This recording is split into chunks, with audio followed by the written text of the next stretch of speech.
Howdy, howdy. Got my snips. Keep moving forward on this Knight Tyrant. Instructions in a good spot. I've got these two legs already put together. Eventually, it looks like that. Lots of steps to go, but I'm just going to move right along. So A17 and A17, that's awkward, but we'll do it. Two A17s. This model is going to be a fun journey. I'm hoping to get through the legs and the torso enough that I can start painting soon. Then I can sort of go back and forth from assembly to painting to assembly to painting. I'm going to be smart and do this all in parts.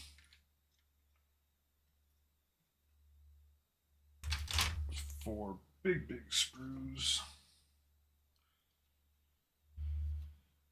And we're back in it. A17.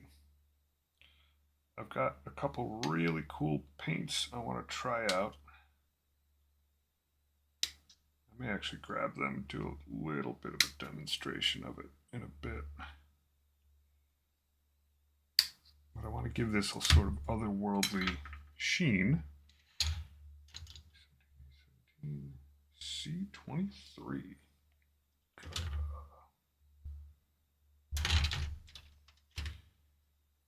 And so while I'm doing this in Death Guard colors, I'm still going to try to add some shine to it. I've got some like Keller Shift paint. I don't know if that phrase is familiar. Hey Para, I am having a good day so far. I got rained on a lot, but it was all right. I got a lot of chores done this morning. Thankfully, I got a lot of stuff into storage before it started pouring out, and then I went to the grocery store, didn't bring an umbrella, got absolutely dumped on, but it was cool. It was a good day. I actually just got up from a nap, because that's how I roll. Weird little box piece. That says 27. I need 23. Let's just see. Where it looks like that part, but I don't think that's it. This is B, that's why. But yeah, welcome aboard. It's been a productive day. Looking forward to going back to work tomorrow. Lots of productive stuff to do there. But I've got a big destructive robot to build. So that's how I'm living. Hope your day was good as well. Let's see here. Just get some of these burrs down a little bit. One doesn't look too bad. Decent cut.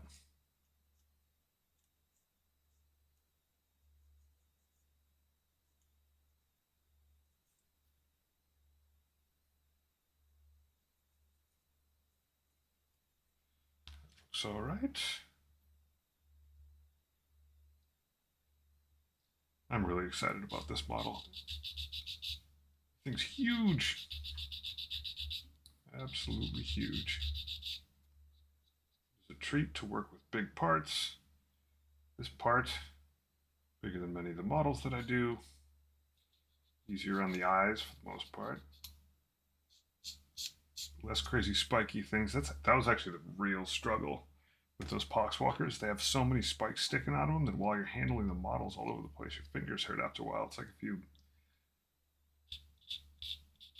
break down a bunch of lobsters, by the end of the effort, your hands are like, man, I'm not used to that. All these tiny little spikes.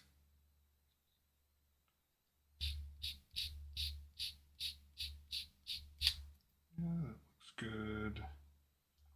one here. I love these sanding sticks. I think they're called twigs. I should look up what they're called again. I actually need to take a tally of all the stuff that I've picked up. People ask me like all the time, like, what was that thing that you used? And I just keep moving forward. But I've picked up a lot of internet tips and I've tried a lot of things myself. Dental tools, stuff like that. All right, I think this Mammoth Jam is ready to go. So it's A17, A17. So that is symmetrical. Okay. And this goes down like that. You sure about that, me little part? Yeah, why not? Let's get this glue going.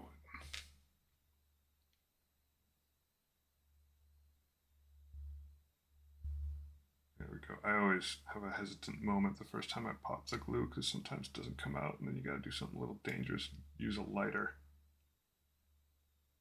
Literally poop. Fire that thing up to loosen it. It's pretty fun when you do it, but it always feels weird lighting stuff on fire while inside my house. Ugh, shaky hands. Did I get glue all over the place? I did not get glue all over the place. Good job, me. Good job. Just lean back and hang on to this for a minute.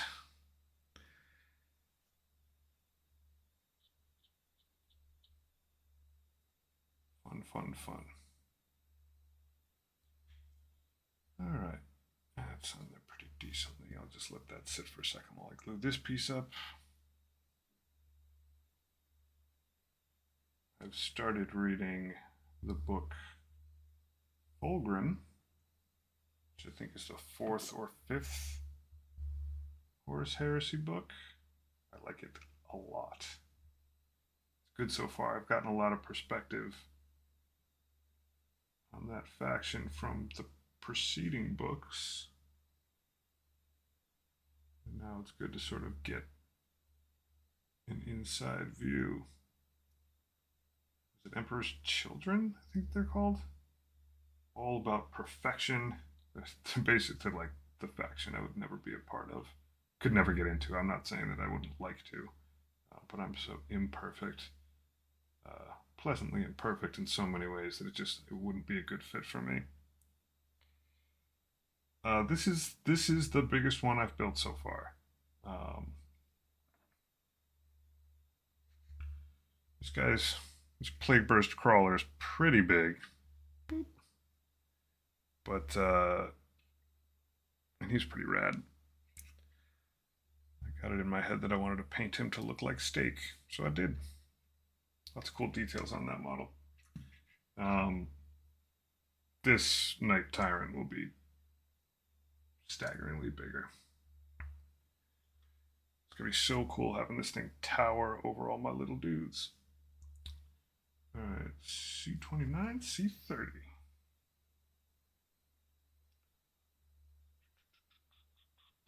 C29, C30.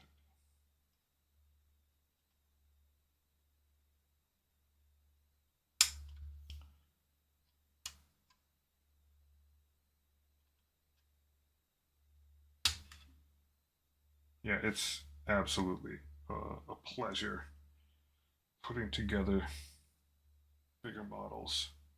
I did take a look at the sprues of this. I gotta make sure that I don't just move forward blindly because there are two different faceplates.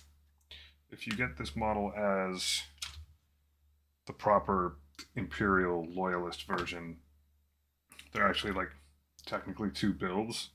So they're different faceplates. And I think there's a couple other little piece differences. So I got a big choice to get to. But thankfully that's going to be something that I am going to assemble separately. I'm not going to put the face in until it's all painted. The face helmety thing. But yeah, this guy is going to look really good towering over all my little guys scrambling around.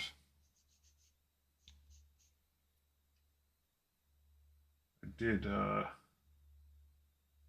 manage to get a good set on repairing this guy last night. Got a little bit injured during the move, but he's Death Guard. He can handle it.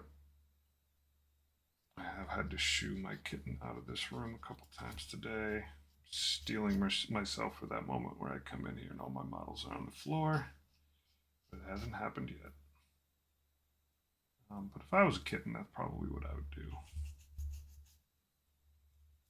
Love models. All right, so these things go on the side of, I'm guessing this is the underneath the crotch doohickey. This is like this. C30, C29. It's like this. Are you sure about that?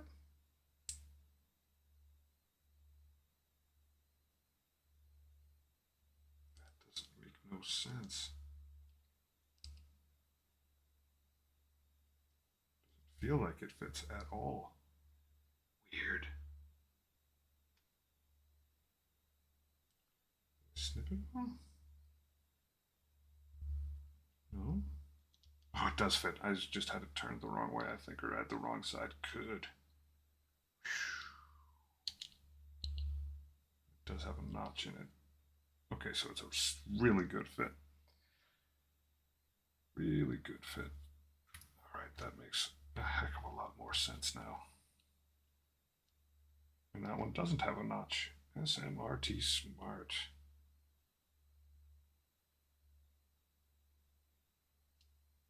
Always dry fit your stuff before you attach things. It will tell you wonders. By dry fitting, I mean you just put the pieces together a little bit. See how they're supposed to match up. There's often a lot of very tiny things they do with these models when you have, it's called bilateral symmetrical parts. Okay, where was I? That's how it was.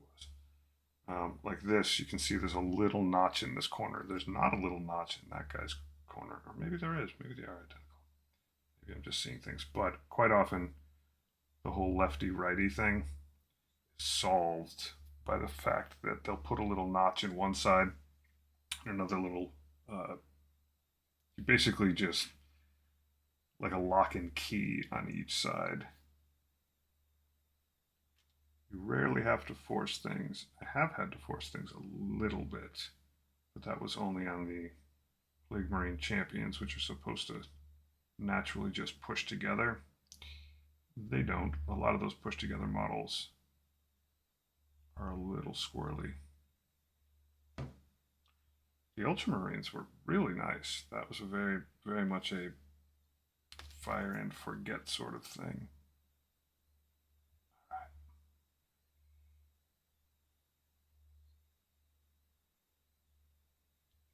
Yep, a little bit of a click. I took my Advil before this, which is good. I hunch over this desk. This desk actually rises up at some point. Not today because I spent all day working. My legs are killing me. But sometimes I'll actually just rise the thing up and just work while standing, which is allegedly good for you, considering I sit at my desk all day. Let's see, C5. That one stands out pretty profoundly. All right, so this is basically the crotch of the robot, the knight.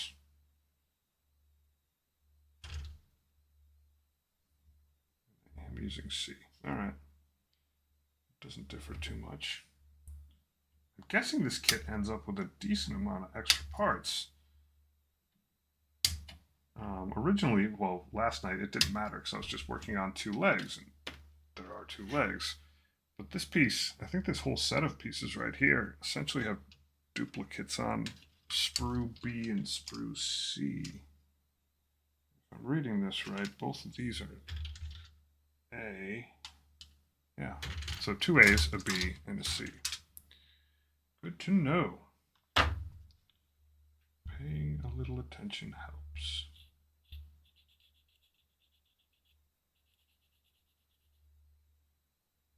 Good.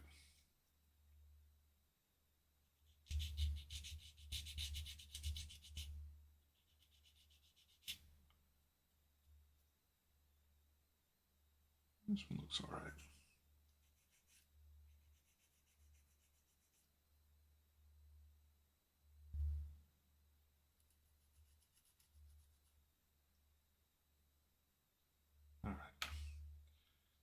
you go.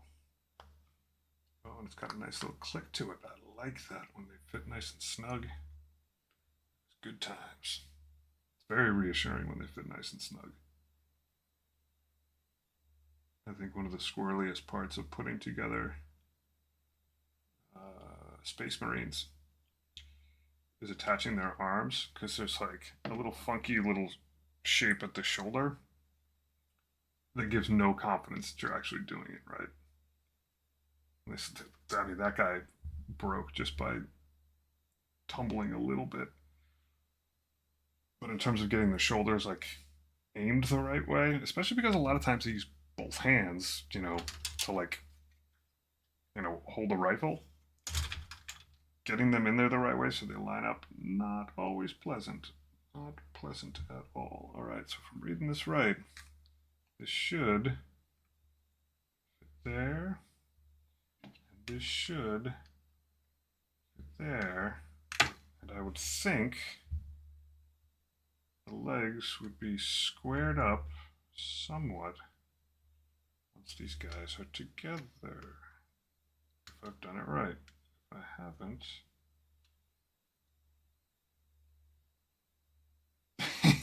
he's gonna be walking with his foot like that. Whatever. That's cool. Oh, you know what? That's actually really good. He could be crushing something underneath it. That will be dope. Unless my feet are backwards. But I don't think that they are. But they could be.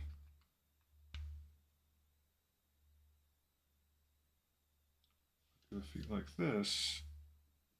Oh my god, then he's definitely leaping. I don't know. I think I want both of his feet on the actual ground. Let me look at how that picture is and make sure that I have them straight. All right, so this thing with the panel, that little square thing is definitely in the front. I don't know that I'm getting smarter, but I'm trying. And then this part is the front here. Okay, so I think he is going to be like, wee!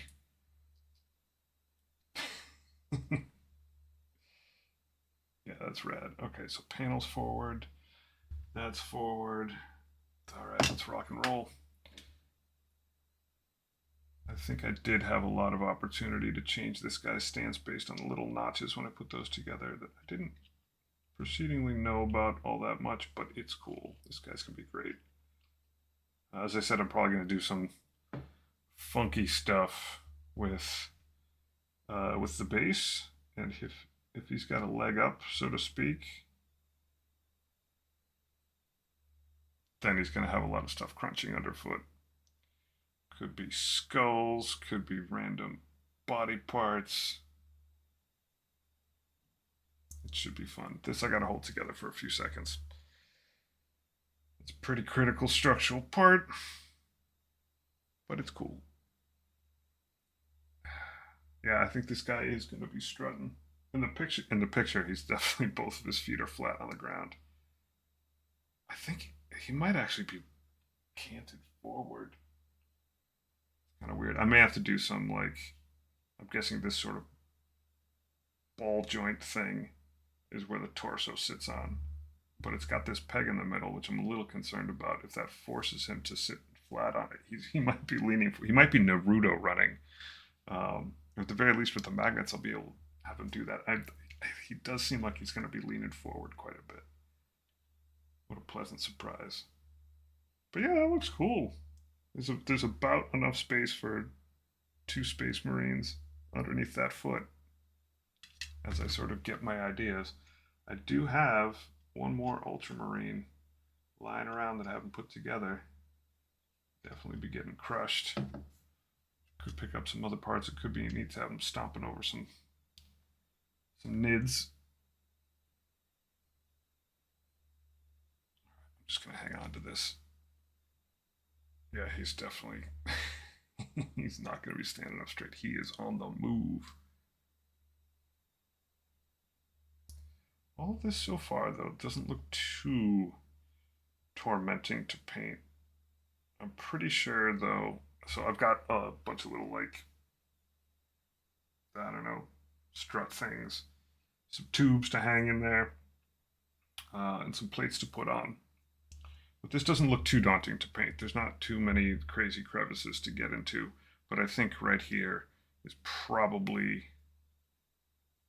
where I'll stop with this chunk. And then, I mean, I'll keep building, but I'll just build the torso stuff as its own bit.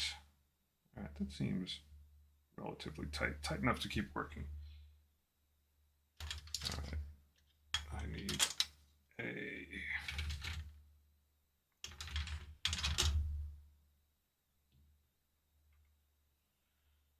All right, so A38 and another A38. 28, 38. And 5's right next to it. Good to know. 38, 38. Get these tubes out. All the snippets from books that I've read that are about knights have just been really good storytelling. Just absolute crazy scale that they talk about. The folks that, I can't remember the name, I think it begins with a P. The pilots, all awesome. Being like super plugged into this massive machine that's got a machine spirit of its own. That sort of, the whole relationship harkens back to like legit knights back in the day, where as long as the thing survived, if you really got to know your horse, you were taking this thing wading into a huge battle, it was doing plenty of work without you even knowing.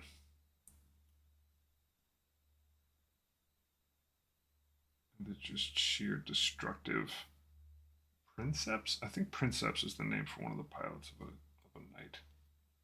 So much vocab. So much. But yeah, they're just crazy awesome machines of destruction. There's a good segment in Master of Mankind. It's a book all-ish about the Emperor, but it goes into a lot of stuff. And there's actually a faction of folks that are in prison. They sort of get in with some of the heretical forces. It's basically a bunch of people that are night crews, pilots and such. And they get a second chance, and it's actually some pretty cool stuff. I don't think there's any flipping way this is going to fit like this. These fiddly bits.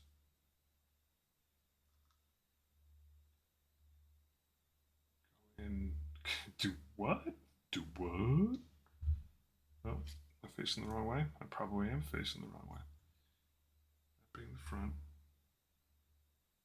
This is supposed to go in this notch and then attach somewhere. Oh, does it attach in that groove? It does. Smart model making.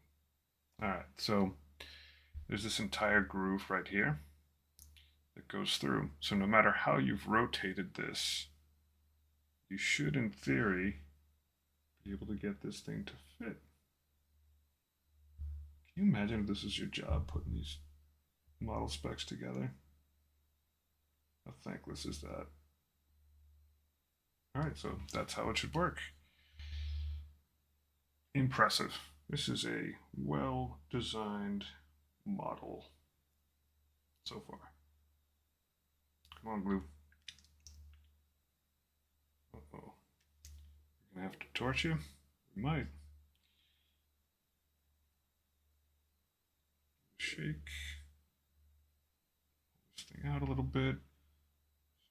Prayers.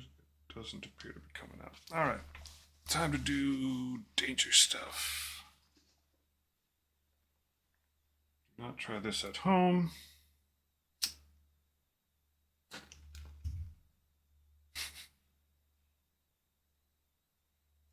And it works again.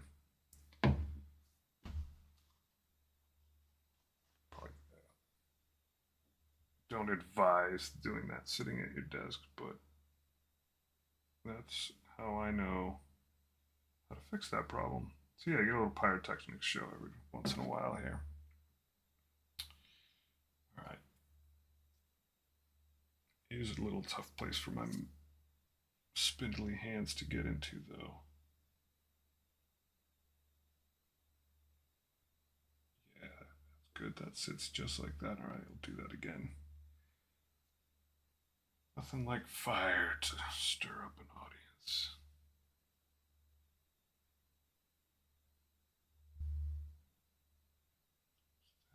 Glop. There's that little glop. Let's try this again.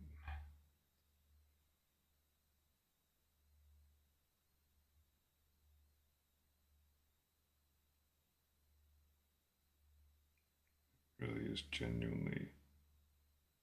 genuinely a smart way to build this model. Parts that have varied places, you just put a spiral groove in. It fits naturally.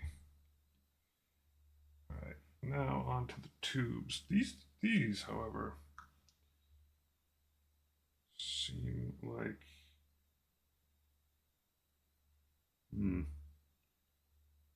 tubes. Ah, tubes going back. Tubes can't not fit. Nice. The angle that it shows the picture at is a little odd, but yeah, these guys just tube holes. That guy is unhappy there. Just go this way instead. It can't possibly go this way. All right.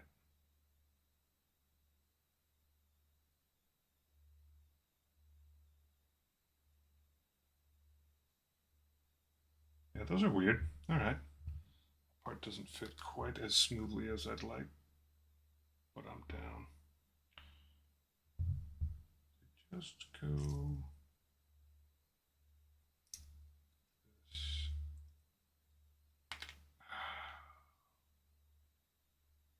Constant war between too much caffeine and not enough caffeine. All right, well, those are a weird fit. Don't like it, but I'll deal with it. All right, so be it.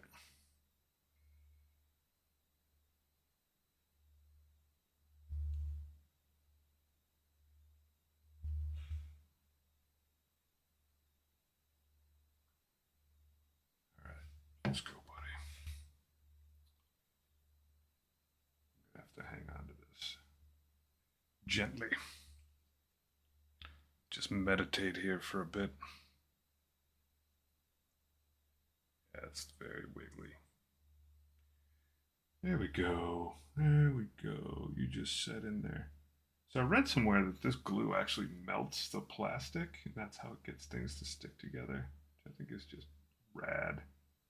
And it makes sense if you ever have to, if you're ever holding one piece to another, you pull your hands apart a little bit, it's like stringy and coming apart. It's very cool. All right, there's a couple little bits I should have sanded down better. I'll just have to wait till this is settled. Just chill out and stand there. And the only weird part about him not standing up straight is that when I set him down, he's like very precarious. That's going to be rad. Okay, so if I do want him to stand up straight, he would be on. Yeah. I think he is going to stand up straight. If that part's the front, his torso will be straight up. I don't think he's going to be Naruto running. Though I could always choose to do that. All right, now we are looking at some of the interesting plates, the like shin guardy plates. These are all, let's see, it's a mix of things. Which means I get a choice. I do get a choice. C18. That's A. Stuff around here. A.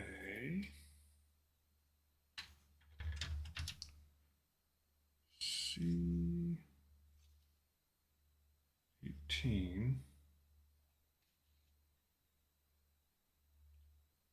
think that like cod piece. So then I'm guessing B18, if I flip this guy around, would be the other one. Is that possible? Yeah, one of them's got like a mechanical skull thing, the death's head inside the gear. And the other one is just sort of a neat. It's not a fleur de lis, but that little symbol that's all over the place on here. Decisions, decisions, decisions. I do like skulls. Hard to argue with that. At least I hope that's what it is. You know what? I'm gonna go with just the regular, not so symbolic one. I have ideas about how I will paint this section. It has a bunch of edging on it, which is almost certainly going to get done in some crazy metallics because I like that. And I think that'll stand out in here nicely. Alright, so when this guy is flipped around, I'll just move him forward so he stays in the shot. Oh, gangster lean. That'll be nice. Alright, so sand this guy down. It's starting to look like a robot. It's got 2 legs, just needs a torso, a little bit of love, some weapons. Just get this edge down. Is that intentional? It doesn't. Nope, that came from the molding. Every once in a while, it looks like the seam at the edge of a piece is intentional, and it's definitely not. You gotta be a little wary that way. Generally, it's intentional where it's supposed to meet up with something, but if it's exposed, if you can see in the picture that it's actually just an exposed part, then it's just an artifact of the molding process a lot of times. Take my word on that globally. Alright, so this piece doesn't have any dots in it. Okay. Now I gotta start being careful because I've got some things that are not entirely tried out. Are you serious? Is that you really rolling like that?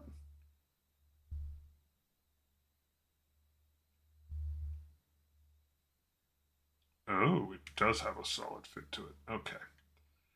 So that little divot in there is where that little piece goes.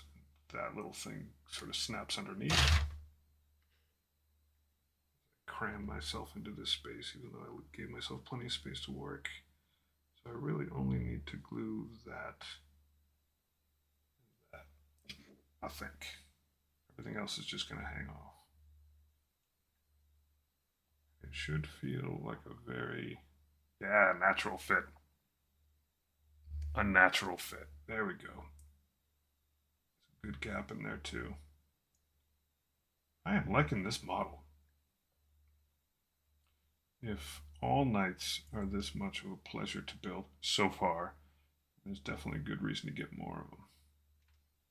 All right, let's keep clipping. A20 and A20. Is this A?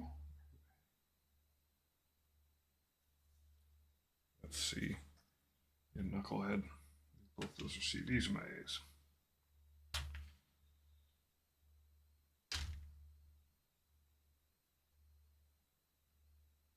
A20. Should be a big old plate. It just looks like that, because that's what it is. It's a thigh guard? Those are the thigh guards, yeah.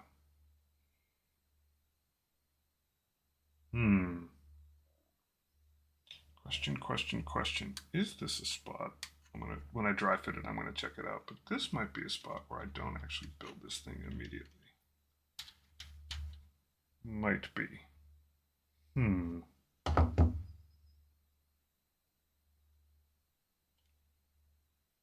This goes on like this. Nah, that's not that hard to get behind. No, that's not bad. Still gonna sand them down. As long as I don't have a whole robot I'm hanging on to, I can get in there. I'm trying to be prudent, trying to think about those places where I should stop building, paint first, but this doesn't look too bad.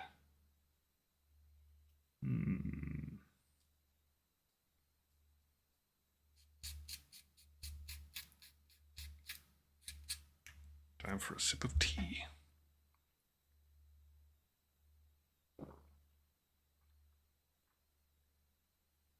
That was more of a chug. I'm a little bit tired, but not crazy tired. Switched over from coffee, which I used to make amazingly strong for decades, to tea. So apparently, my blood pressure is not great. And what a difference it makes, because man, I was used to getting my brain going super fast in the morning with some extra strong coffee, and now my brain just doesn't start up. But that's not all that bad. I found that a lot of my decision making is better. I've never really been frantic as a person, but there are some benefits of not being as caffeinated. And tea actually does a pretty good job now that I'm used to it. Other side effects? Less handshakes. When I first started doing this a few months ago, my tiny microscopic little poxwalkers, I was doing it late at night, and I would make like a big old fix of super strong coffee, and then I would have to paint all these tiny little parts, and my hands would look like you can see it in some of my videos. My hands are just like not happy. This guy.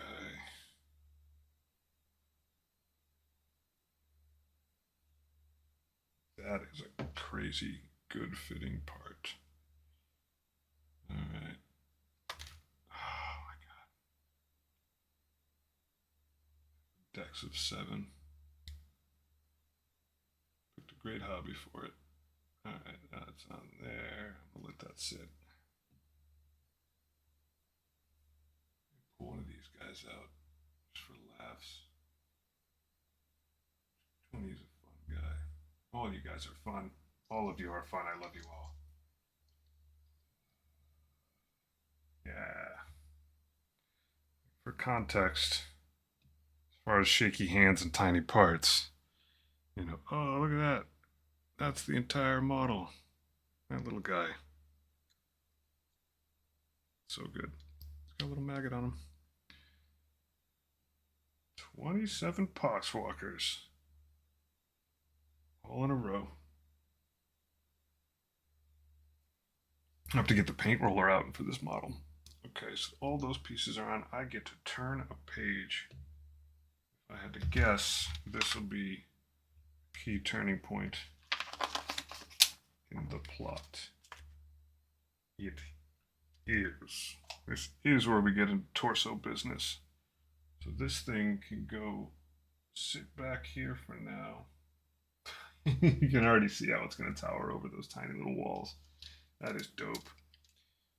All right, so I am on one of the things I do need to check now that I'm looking at these instructions. It does start having weapon stuff. Actually, I don't need to check it. I'm just not going to do it. The things I'm going to hold off on are these underbarrel weapons. I can put the weapons together, but then just piece on that.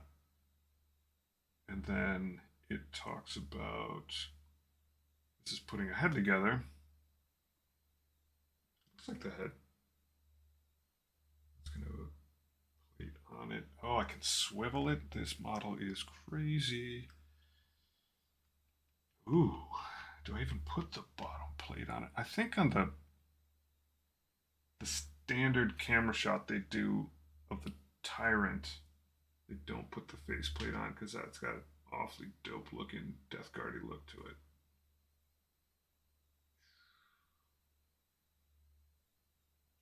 Okay, I'm just going to go through this and see when and where they do that, because head's something that I probably just want to put together on its own. Oh, it says no glue. Crazy. Is there no glue because you can swivel it? All right. I can put the head together without plunking him in that in his weird spot. So I'll just do that. Safety first. C20. This is A. C. C28. C31. C31. Should be apparent. C. Is that really you? It is interesting. A lot of these pieces don't look like what they're going to end up being until you glue them to their buddies.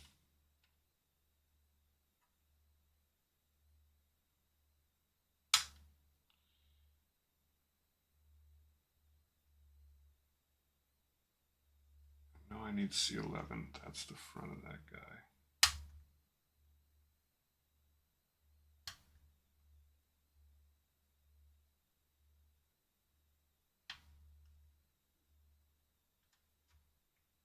There's a special art to even just using the snips to get the pieces out.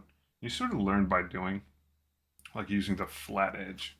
Let's see if I can go close to this. Snips, not the same on both sides. This edge, this face flat, that one beveled in. You want the flat edge next to the actual model part, and the beveled part next to the sprue connectors. It just snips that much easier that way. 31, 28, got it. And then sometimes while you're snipping, you're like, oh, I can't quite get in there in a good spot. And you find out that if you go from the other side, it's a lot better.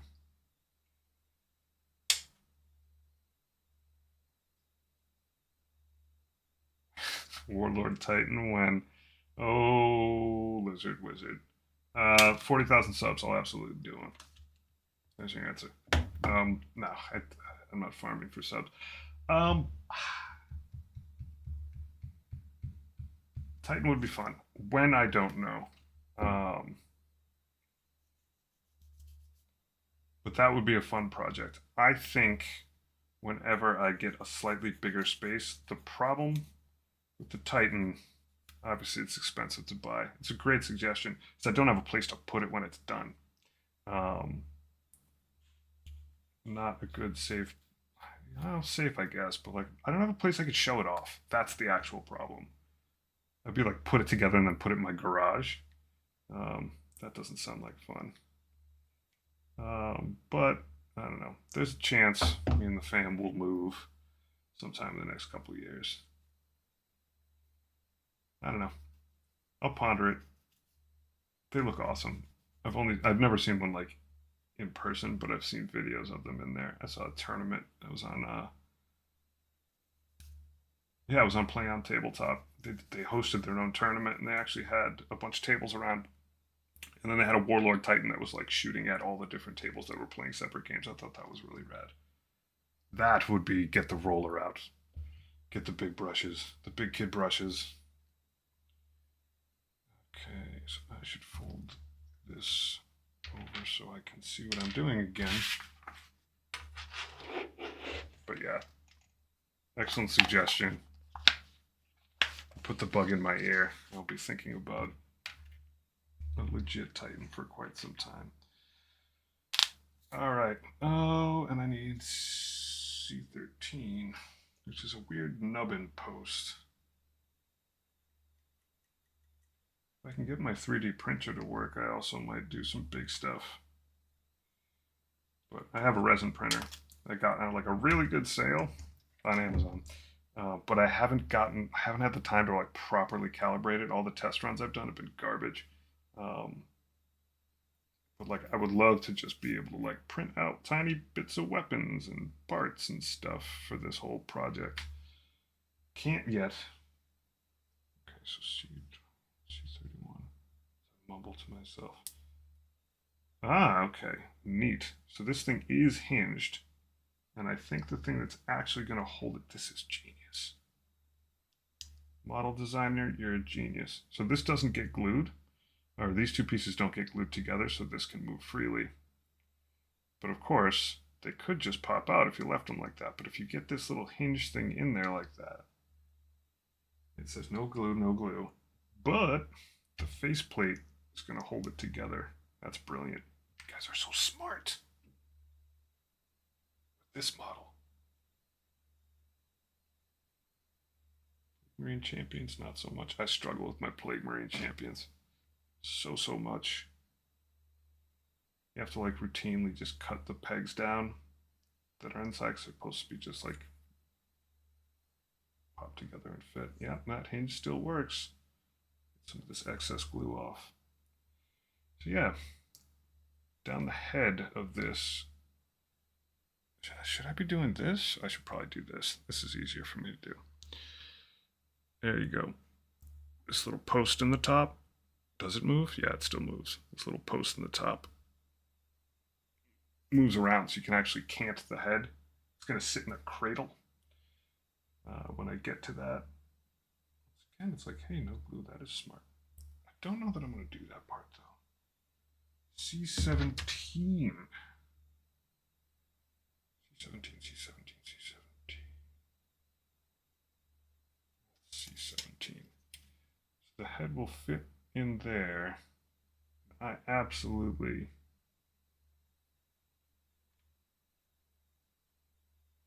know that guy can go together. I can prime him like that. Should I? His head turns if you put him in there the right way. C3. Oh, I can nudge him around if I need to. It's a tiny little curvature. I don't actually need the part yet, so I probably shouldn't fret over it. There it is. For when I do need it. He needs some hoses, though. Every good boy gets hoses. C6 and C7. Just saw you a minute ago. Yeah, there you are.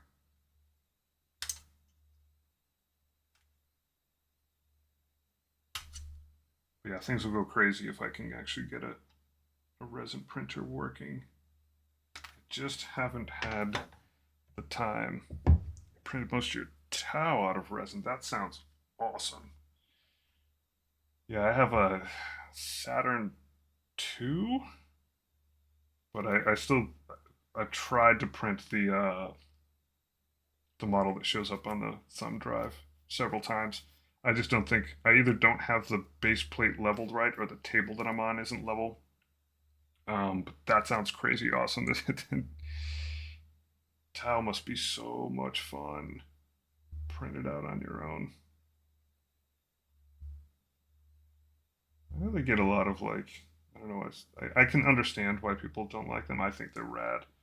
I think it's really, I understand why they exist. And it was like, hey, we're getting popular in Japan, but like they really do add, I think, narratively and just aesthetically, like of all the ways you can do aliens, they kind of were like running out. They're bug aliens. Nope. Already got bug aliens. The sort of like, I don't want to say elder race, but like supremely into cool looking rides faction, I think is pretty awesome.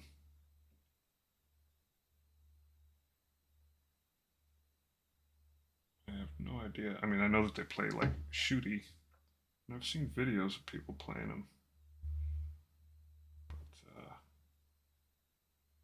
But most of my guys are dirty, dirty, dirty. I respect the clean lines that they have going for them. Oh, come on, get in there, nudge. Yeah, got it. Yeah, exactly that. Exactly that, Lizard. Like a nice, fresh, clean for the greater good, even though it's like a little bit in quotes, depending on who you ask. Yeah, it's a good foil. I find the orcs to be a good foil just in terms of like from a totally different perspective in terms of being like somewhat comedic, but at the same time, like very interesting how all of their magic just works on like collective faith.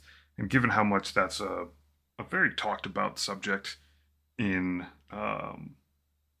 in the books, like is the emperor a god or not? It's like the orcs just like believe in, I don't know, Mork or Zagork and a bunch of Daka, um, and that's enough for them.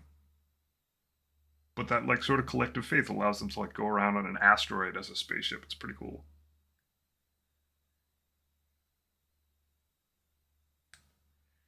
All right, I'm gonna set this guy in his little his head case thing in its little saddle as I struggle with some cables under my desk. Set this guy in there. Then, yeah, the head goes in last. And I may not actually end up putting the head into the torso. In fact, I'm going to leave the head separate. I'm going to let you just chill, buddy. That head separate. I'm going to skip that step. And I think what I'll do is I'll put the cradle that it goes in into the model and just wait on everything else. All right. On to some big chunking pieces. Yeah, this is a C.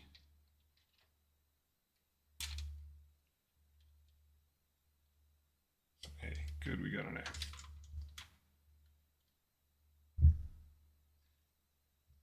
Yeah, the tower are fun to look at. Their vehicles are like really interesting, especially that huge airplane thing. Definitely awesome. Their aesthetic is like very, very clean.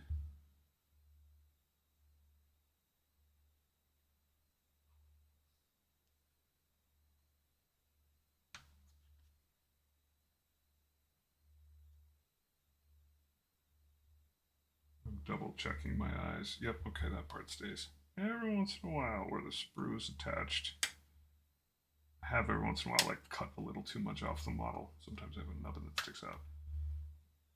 Yeah, I think that's one of the things that I'm most excited for when I start playing the game is that with the number of factions that there are, like not knowing what you're going up against, it really is like an amazing variety of play styles and things to think about based on the army you just got paired with. And that to me sounds very interesting. Like, I don't know how, I say this professionally, I don't know how they keep this game even remotely balanced. And I know everyone thinks that it isn't at present. Um, but I just mean as like a Herculean task. Um, it's a lot of game and a lot of rules. And it is definitely simpler in 10th. I was academically learning in ninth. Because a few months ago was when I was getting started, so I at least got the codex. And I would go on Wahapedia and look at stuff, and it was like so many rules. And we'll get back there again in 10th, but it's definitely simpler. You'd have to be an absolute space wizard to keep all that stuff in mind. I think it's also an interesting part of sort of the meta of Warhammer Tabletop is that it's kind of presumed that everybody kind of screws the rules up a little bit, like a little bit. And I'm not getting into like the intentionally screwing it up part, but it is so much to keep in mind, especially when you permute out to all these factions that, it's like who can possibly remember all that crap? C14. That's A. No wonder you're not finding it, buddy. C14. Oh, there's C4. I need that no matter what. So we'll just get you out.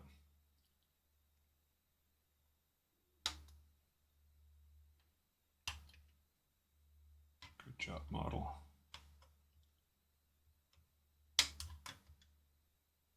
Just take our time.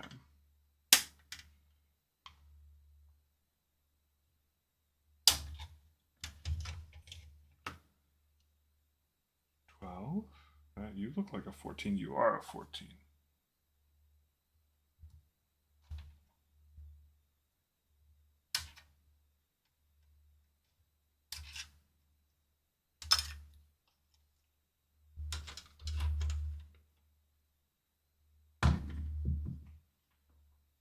Yeah, I hear you. I'm curious as to where I end up landing because I'm not a crazy competitive player of practically anything that I do. Um, but like tournaments, I can just look up, enter, go play. Um, Narrative stuff, you sort of got to like fall into a crew. Not that that's that much of an issue, but my time, it's a lot easier for me to be able to say like, oh, there's this tournament in 8 weeks. I'll book the time to go to it. I'll get to play. Then, at least in the short term, the likelihood of me being able to like stay consistent with a crew of folks. But we'll see. I think I'll like the narrative stuff a lot too.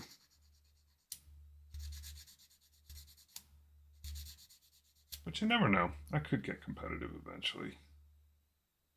I don't want to rule that out per se, but I definitely agree. Like the narrative stuff is really, really cool.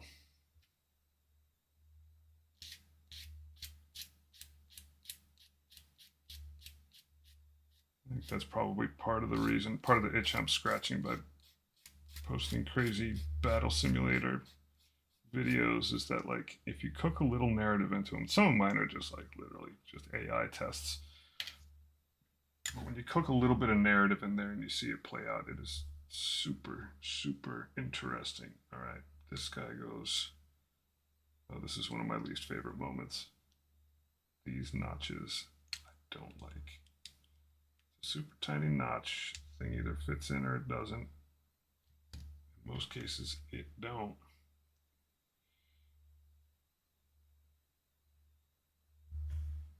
Is it gonna have a bunch? Is it gonna have a gap? I can't tell if it's supposed to. I doubt it's supposed to. How deep do you go in there? Come on, buddy. Oh, if I have to push this in a ton, I'm gonna be very, very sad.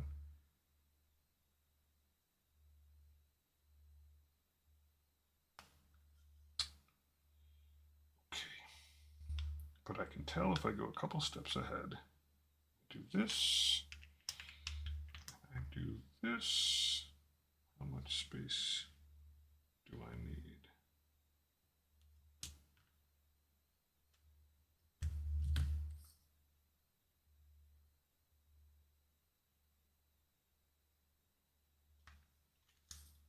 This is so squirrely.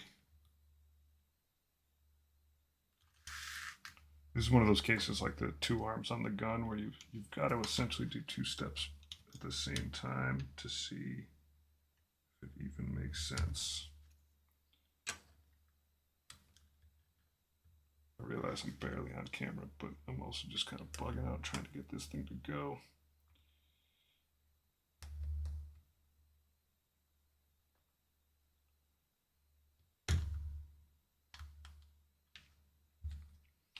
Well, we're going to try to do what it says. We're going to hope for the best. Okay, it does fit in there. All right. It's tough to see if the groove had enough depth to actually take this piece all the way in, but it does. At least it did the last time I tried it. There's one. That part was a little unnerving. But you just gotta remain calm. Keep calm, carry on. While I have momentum, this one.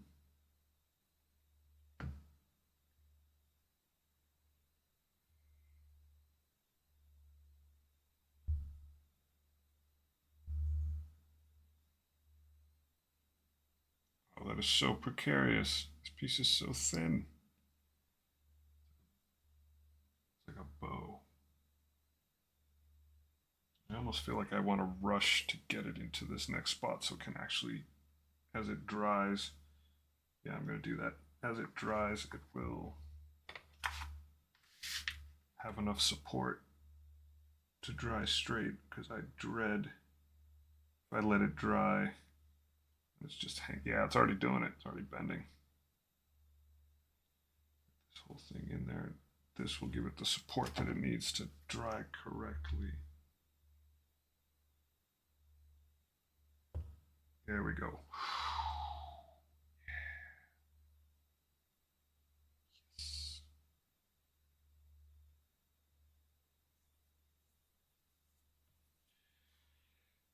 That was exciting. Okay, so that's pretty rad. That torso piece is now going to get some big ka-chunk in whatever C10 is. Okay, this is C10. Yeah, it's this piece of these big old bolts on it. Now we are building a properly hollow torso for this guy.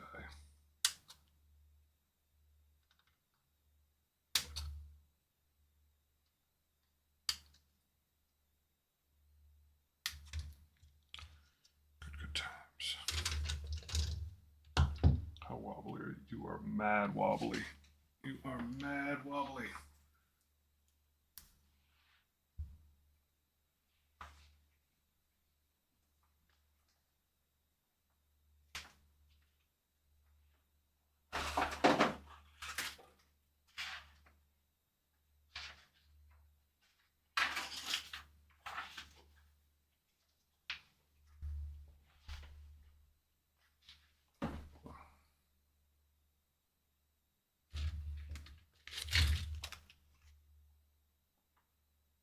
Looking for. That will be.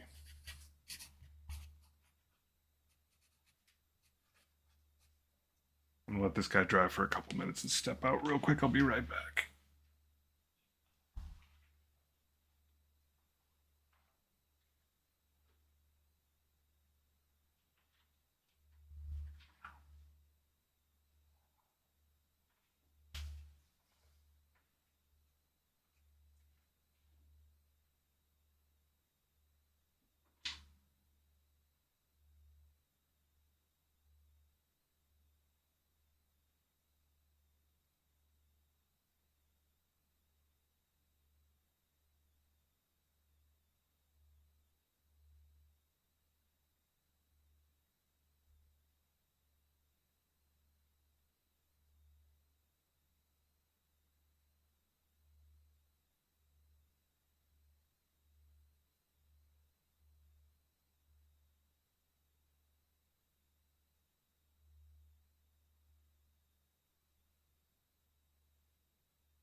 Alrighty.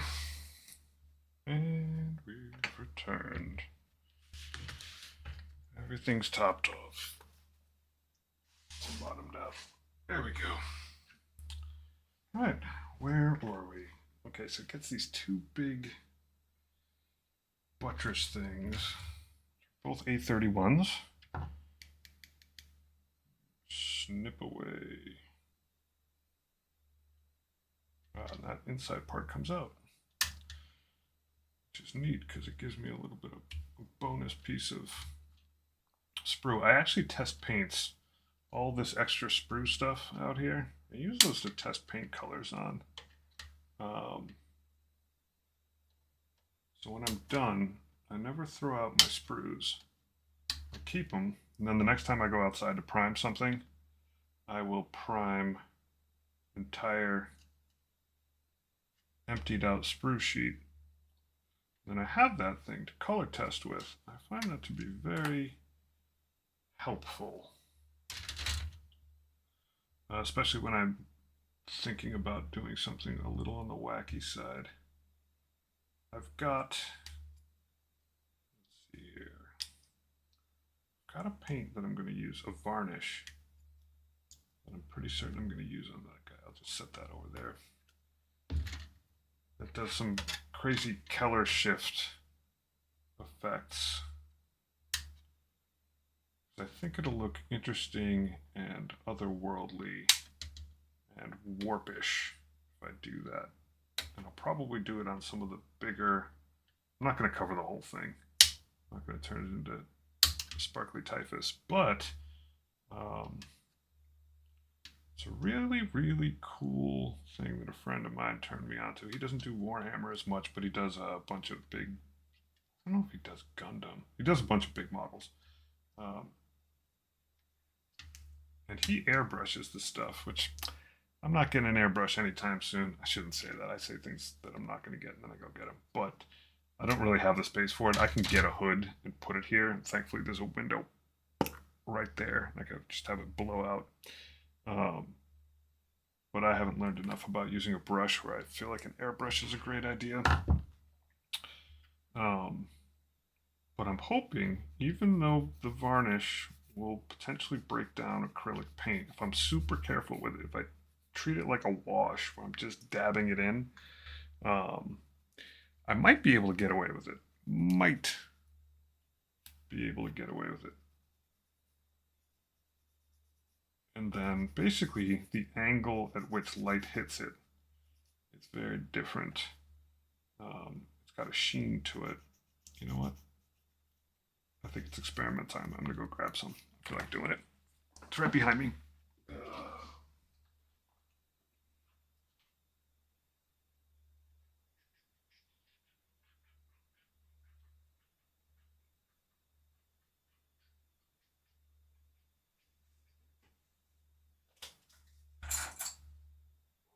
Brush. Where is your varnish paint? Varnish paint. There we go.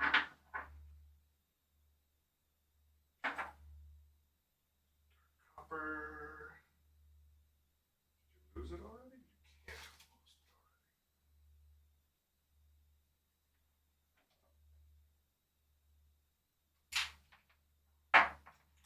already. Alright.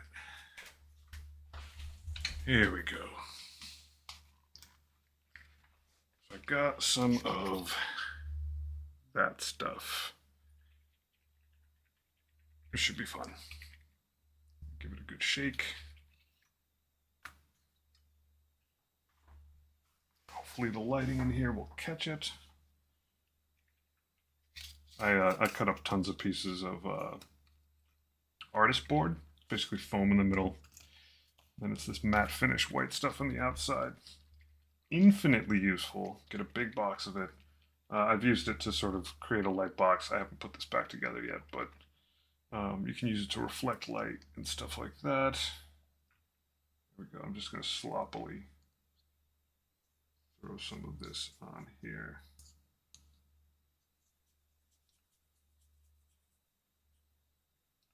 This is an old beat up brush, so I'm not too worried about it coping with varnish.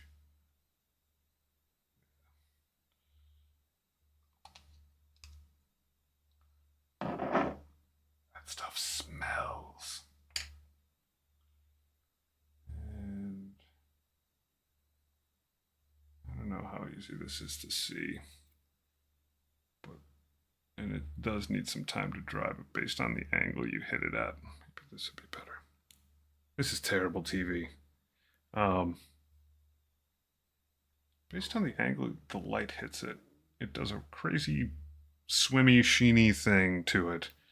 So I'm gonna try some of that on like the pauldrons, the shins. Basically, this is supposed to be called like pearl olive green. I'm gonna do it over the green that I would use there anyway, and see if that looks really awesome. But anyway, the point here, I'm gonna try it on a sprue first. We'll prime it up, put a coat of the paint that I intend to use underneath it, and then we'll see if the effect actually comes off in the light the right way. I did that with how I got to basically most of the paints that I fell in love with is because I tried them on a piece of sprue first. I use a lot of Seraphim Sepia over Wraithbone. It's got a really weathered, old school Horus Heresy era Death Guard thing going. How I got to my green, which is depends on how I prime it, but if I prime it in Wraithbone, then it gets a bunch of this AK slimy dark green stuff on it, which is really awesome. Sometimes it gets an undercoat of green. All right, so this looks like it's okay. Did I miss a spot? I did miss a spot. I always miss a spot. But I'll test this shiny stuff out, this varnish. And the thing is, all your paints are always going to soak into that plastic and soak into the primer. So if you're testing the material you're going to use, you get a better look at the end result. I wish I was more scientific in more ways, but that's good enough. All right, and C22. C22 is right there.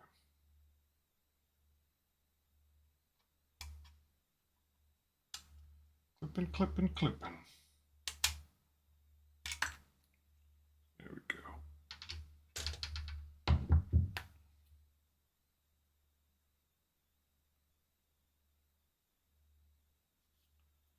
Alrighty. I don't even know where those clips. Yeah, that's where we clipped it. I see you. Can't hide from me.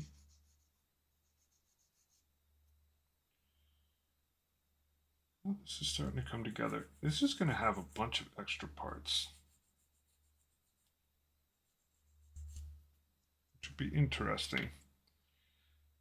Very interesting. All right, so we are here on our adventure. Make sure I don't have anything to file off on this part. I do. Plenty to file.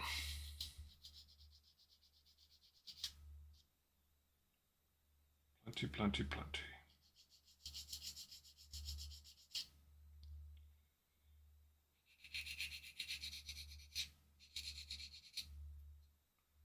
It's funny. It's like 2 people showed up while I was away for 5 minutes and pieced out. It's like hilarious. There you go. Maybe it'll come back. Who knows? All right. So, continuing to construct. Front plate that thing. This is in that way. C10. Is this symmetrical? It is not symmetrical. It's got funny dots on one side. 2 dots on the bottom. All right. So, how do you figure? Well, all right. So whatever this thing's telling me is just absolutely wrong. Ha! There's this readout that goes on the side. It's backwards. I don't think the readout is remotely accurate. Of course, I don't really see it often because it's way behind me on a different screen. You guys are so loyal. You're amazing.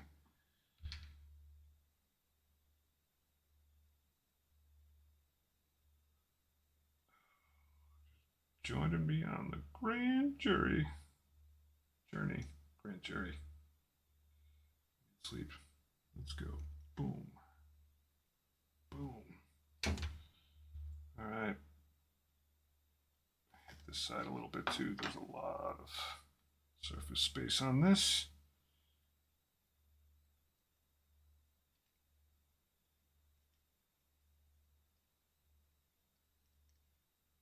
That was unnecessary. I'm going to stop adding glue while I'm ahead of the game. Bolts on the bottom. Everybody line up nice. There we go. Ooh, it's a good solid fit. I got a little glop of glue there though. Just handle that. Yeah, it's a good solid fit. And then the sides of this thing, get both of, get that extra glopping out of there. Yeah, overdid it. Overdid it. That's fine. When this thing's fully dry, yeah, you can see the plastic just melting away. When that actually dries off, I'll just file it down. It'll be fine. Just fine. All right, these bad boys.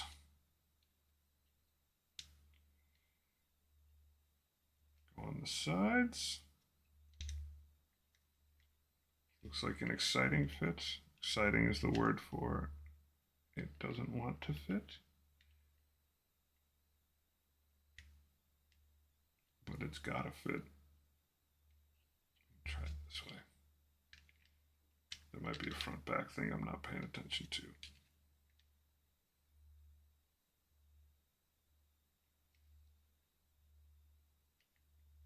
This does not look pleased. All right, well, square it up the way it says. 2 dots on the outside. I think this thing is symmetrical. It does look that way. It says, pop this doohickey on here first. I should probably be able to take those posts out. If I have to, I'd hope not to. Oh my god, it snapped in. Okay, so at least I know it does snap in. That is good. That is really good. So I hit the posts with a dot each. Get my head out of the shot. Boink. It says to glue there. All right.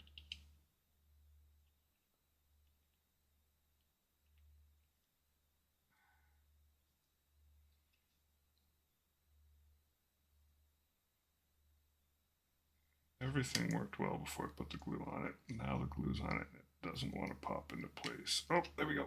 There we go. Oh, what a feeling. I gotta hold that together. Yeah, some parts are a little finicky. But when they finally snap into place, it's like, it's all coming together. This thing is gonna go on that way. That simple? It is that simple. All right, well, I'm holding this with this hand. Hit this stuff here.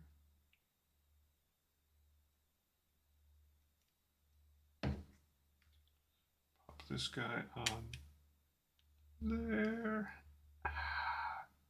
Gently. There we go.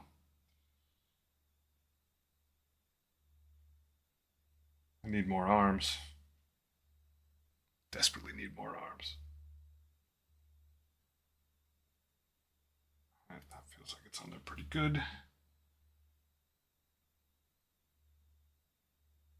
I wonder if these weird little posts that don't seem like they want to fit initially, I know I got them in there dry at one point, but I wonder if the whole point is like you glue them, because it definitely shows you put glue dots on them, and by the time you struggle enough, the plastic's melted enough where it just won't struggle anymore.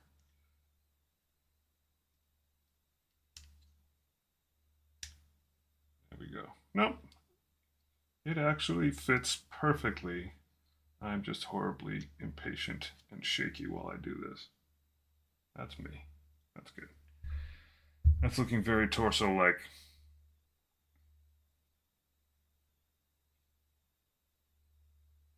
Those are cool parts. Very cool parts. All right, so I'm going to set this down for a second, let him dry, and keep moving forward. Oh yeah, we're going to get into some muffler business, A48 and A47.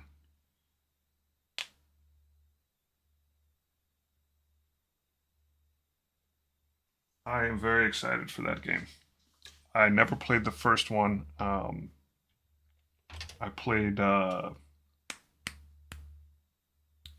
the most recent one that came out? The four-person, it's like Vermintide, Darktide. Played that a bit with some friends. The perf was terrible on it.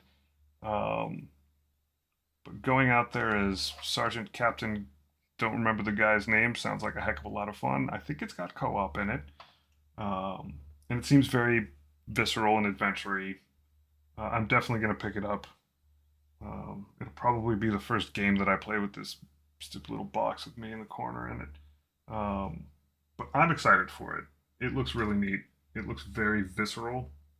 Like you really get in the mix with a bunch of units. Um, not maybe not as horde like as Dark Tide, but I'm definitely excited to check it out. And it's coming soon. I know people are already playing like beta builds online. I haven't watched too much of it because I kind of want to be surprised by it. Lieutenant Titus. I think he got demoted from captain. That's sweet. That's right, Titus. 47, 48. Make sure to keep my math tight. That is 47. But he looks really cool, and obviously the like getting demoted as a space marine is like oof. It's perfect like character for that though. I think I saw one of the cinematics for it, and they're basically just sending you in alone. Just like it's pretty grim, pretty dark. Um, yeah, I'm definitely gonna check it out. I can't wait for it.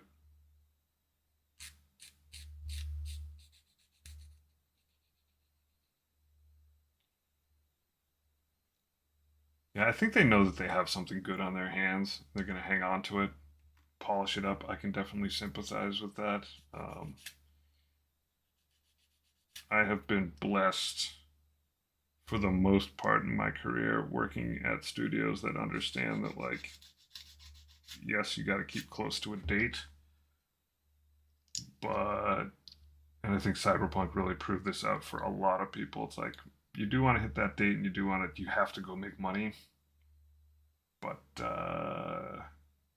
might not want to put the game out till it's done, and then some. You might actually want to polish it a bit. God forbid.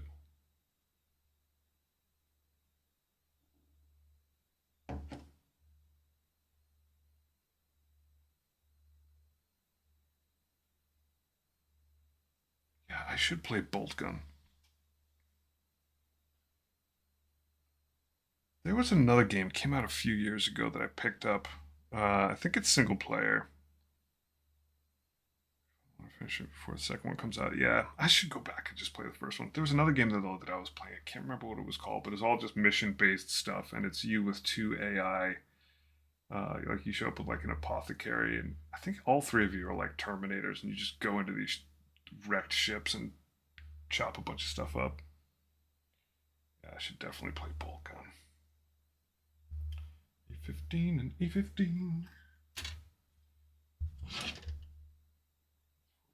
That's 15.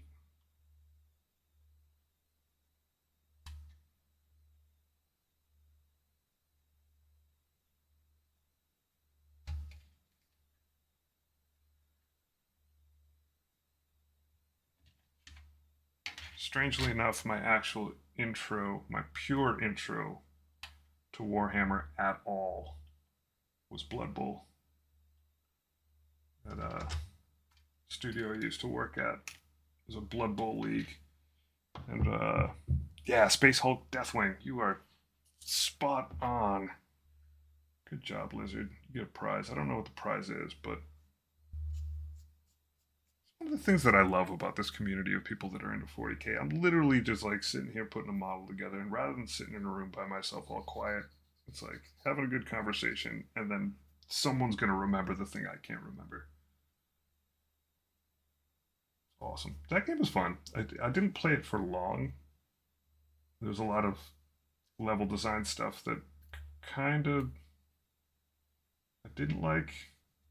I mean, I understood it was in theme, but it was very how do you find your way around? But it was a neat game. I liked it. I liked being able to run around with the AI and wreck shop. I'm pretty sympathetic with video games. I like them even when often I don't kind of like them. Oh, I gotta put that together twice. Because when you make them, you realize how hard it is to make them, and you don't really talk trash about anybody. But no, it was fun for a while. It wasn't like a massive keeper.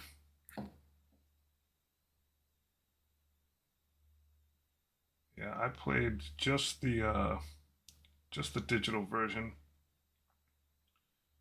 It was fun though. It was a very good test for young game designers on my team of whether or not they could cope with absolute winner take all type gameplay. So every once in a while, we'd have a couple new designers on the team, and they'd join the league. These are like associate designers, so they're like just brand new. And a bunch of us senior guys would be like, "Yeah, come on, play Blood Bowl." But we tell them like, you like when someone dies, they just die. And like, well, how do you die? Well, you choose to run a couple extra squares, and you fail a roll, and they're all on d6s, so like you fail all the time. Your favorite player that you've been cultivating for half the season and leveled up runs too far, trips over, breaks his neck, fails an apothecary, gone. So good, I love it. Love it. I need to build a second set of muffler thingies.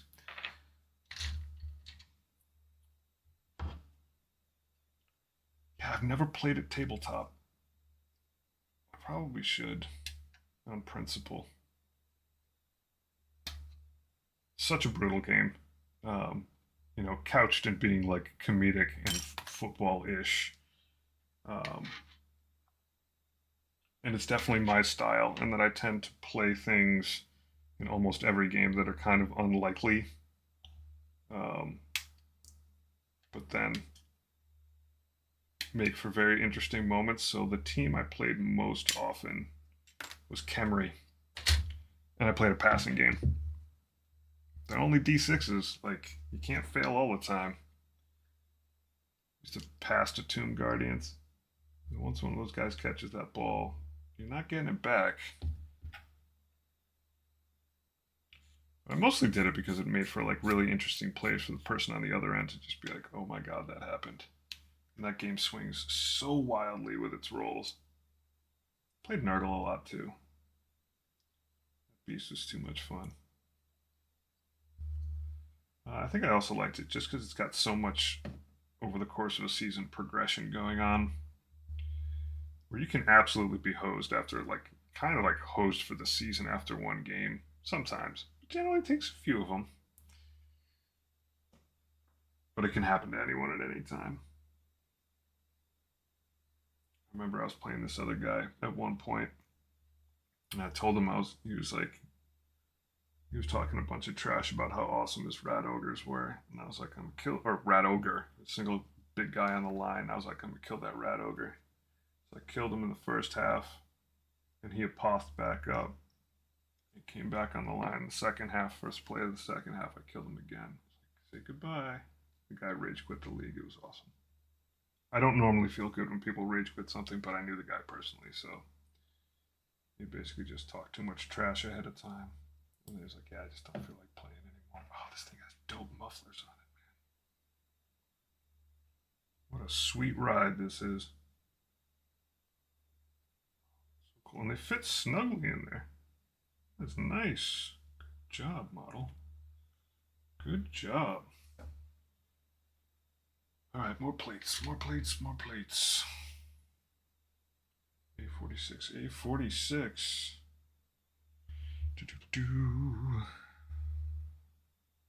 We're making progress here, folks.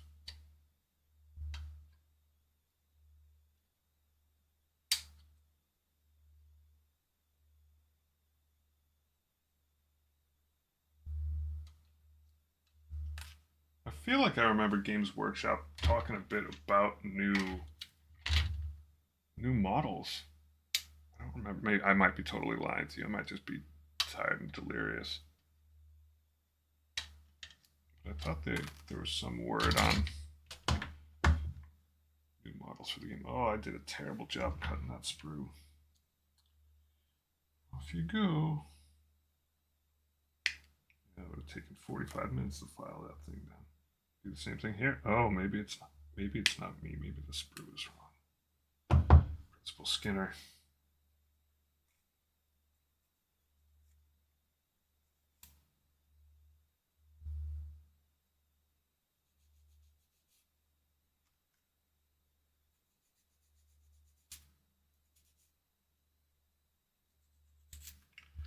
All right, so these two plates. Oh, my spine.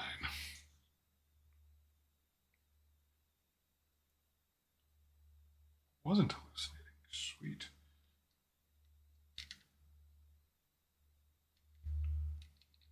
I need to buy a new house with a massive workshop in it so that I can have a table pre-set up for all my Blood Bowl stuff. For a Warlord Titan. Table big enough to play 3,000 point games on. Enough space for like 8 painted armies. That's all I need to do. That's all I need to do. That does not line up in a way that I like. I'd have to apply some undue pressure on that. It is what it is, though. It is what it is. It does fit. If it fits, it sits.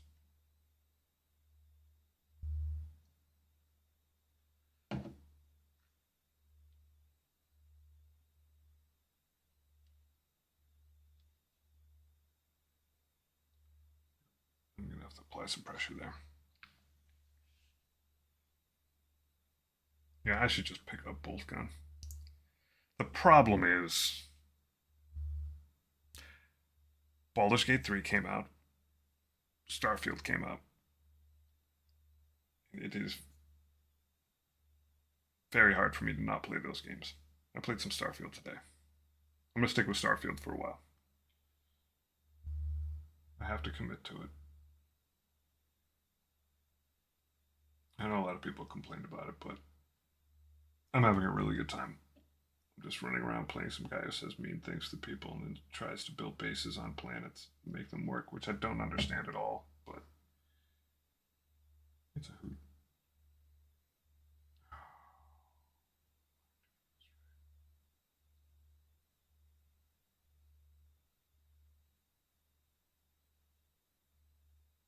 Why does this feel so wrong? Nope. Yeah, Baldur's Gate 3 is awesome. So I always play vile RPG characters first time out. I'm just like terrible human being. Because I'm pretty nice in real life. Yeah, it's gonna get Game of the Year no matter how you slice it. Everyone and their uncle's playing it with very good reason. Funny, I'll have discussions with people from work about like their play session over the weekend. Like, oh yeah, I met this like really cool gnome that was attached to a windmill. I was like, yeah, I sent that guy flying. He's dead.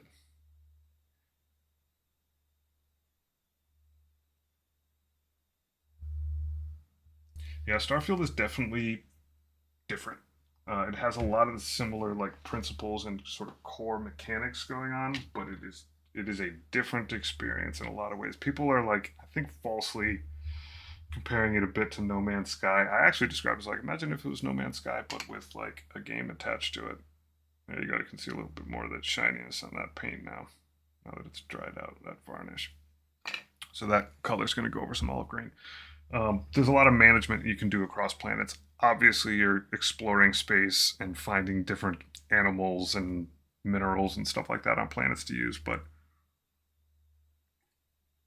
I don't know if you're hemming and hawing a bit on it. I think it's absolutely fine to wait. 3 6 months, let them sort some of the game's identity out a little bit better. I've played a lot of Skyrim. I'm gonna check over here on. Oh well, it's not gonna matter what I check on Steam because that's only gonna show me Game of the Year edition, isn't it? Special edition. Yeah, I've only got. Oh, I've got both. Oh, jeez. Yeah. So special edition, 261 hours. Regular edition, 599.2. I've played a little bit of Skyrim. I'm a big fan of Bethesda's games. Big, big, big, big, big fan. Right, that I guess fits good enough.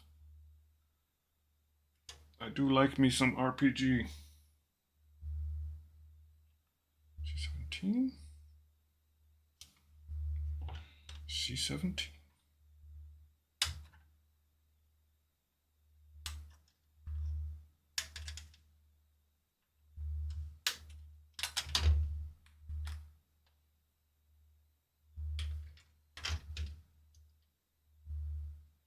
Yeah, a lot of Skyrim gets played in this household. It is an amazingly good game. I absolutely adore it.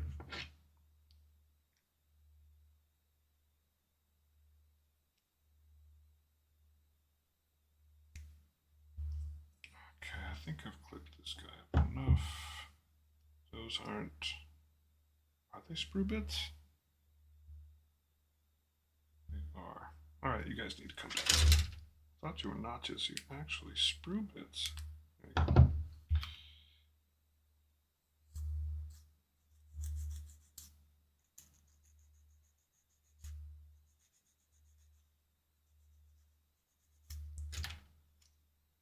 I love Fallout as well. It's funny, like Fallout, all the way back to Fallout 1, and Elder Scrolls, all the way back to Daggerfall for me, were like exceedingly formative games. Um, Crazy formative games. I love them both. I would honestly, if I had to say, I probably lean a little, just barely, barely. It's like choosing between your children. I lean barely in the. If I had to pick one, I'd probably pick Fallout. It's just something about the sense of humor involved in it that that really just fits. I love Fallout. It's amazing. Okay.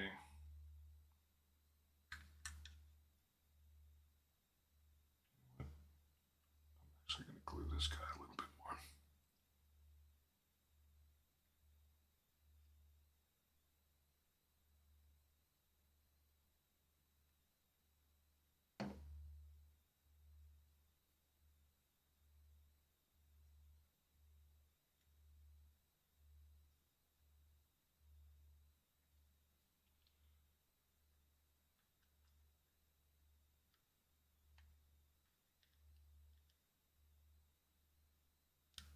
There you go.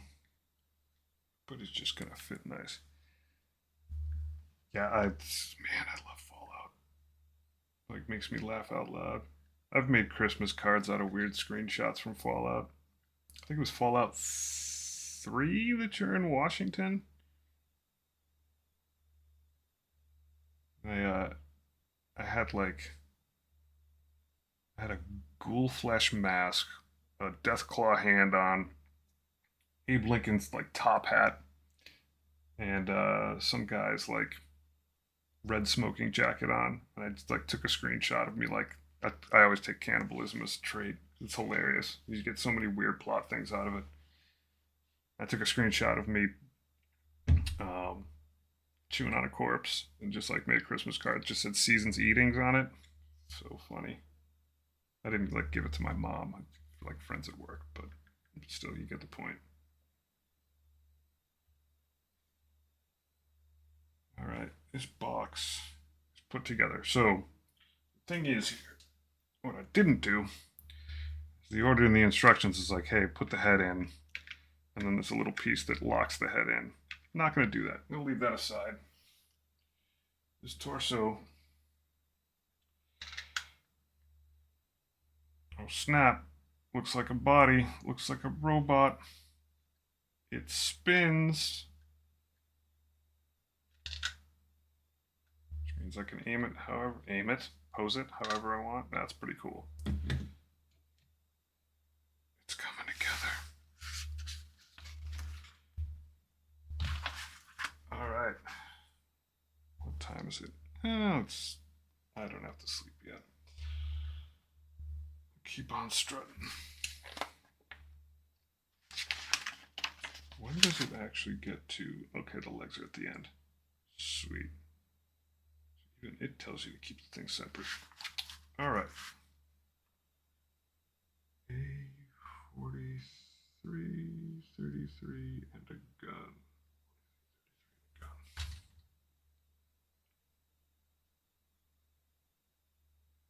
There we go.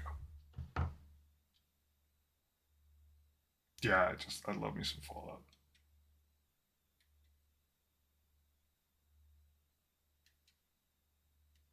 I think probably my favorite part about both Elder Scrolls and Fallout is that there's just so many ways to build a character, and you know, based on the history of those games, that there's kind of rewards for building differently. So, like going back and playing again as a tremendously different character is a heck of a lot of fun. 43. Now I need 33. Don't see you, 33. 36. Really? I think it's lying to me.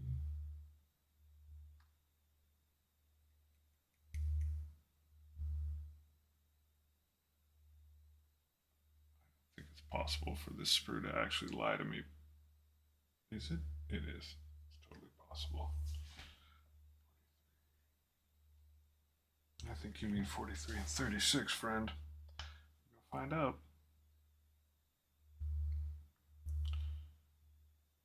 Yeah, being able to make some suave talker, cruel villain, and then come back later. Cruel villain who's like a sniper or something like that, or backstabby, and then come back and be like, yeah, I'm gonna do like a two-handed weapon, super good guy, not particularly smart, but charming, or is like, man, especially in Fallout, like picking a low intelligence character and just seeing where it goes. So good. It's a little less rewarding than it was in the past in like recent iterations, but I forgot where they stopped doing it. But there's maybe it was Fallout 3. It's the last version they did this, but like if your int was like low enough, all your dialogue was different. All of it. Crazy. Absolutely crazy. A4 and A3. I got that from.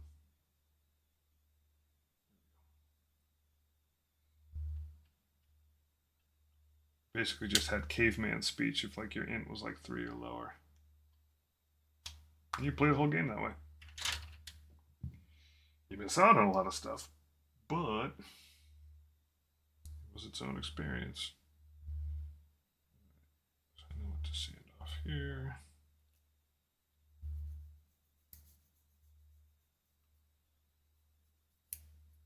I also find with both of those games, find people come out of the woodwork who are just like lifelong fans.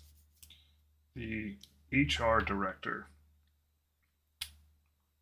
at one of the game studios I worked for, a big studio, HR director, their the Fallout character was like far past mine. Like they had just this crazy leveled up character. This is for Fallout 4. It just ended up talking to the HR director about it. She was like, "Oh yeah, I play that game." I was like, "Oh really?" She's like, "Yeah, you want to see my character?" Good lord, way out of my league. She's like, "Yeah, when I get home, I just play this game. That's all I do."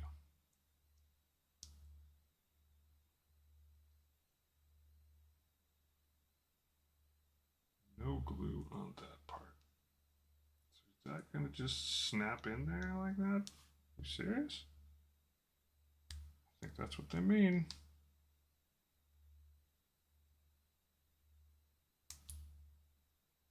Snap in there right if you flip it over the right way, buddy. Oh, yeah, that should work. All right.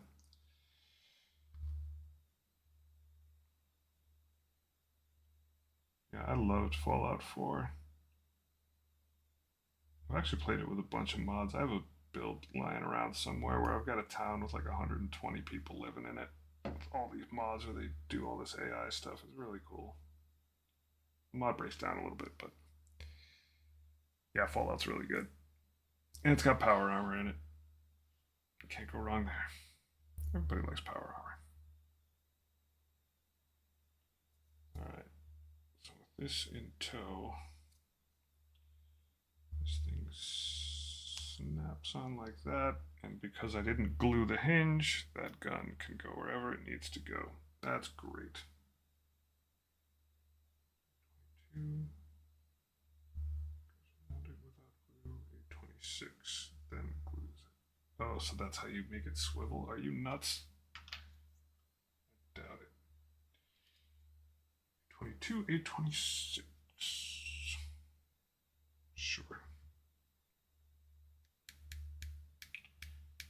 My snips are hungry.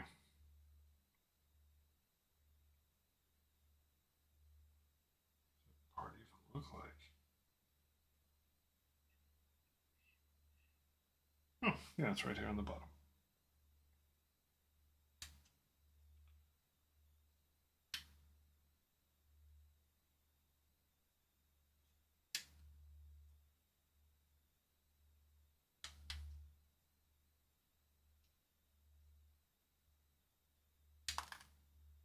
Yeah, there's one thing for sure about both Fallout and Elder Scrolls is that when you buy one, you have a lot of play hours ahead of you.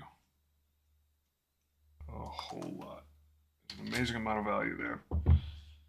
Starfield's definitely the case as well, if you like it. It's definitely different. Alright, so this thing goes around there. I'm gonna check with responsible human being. The very end of this guy.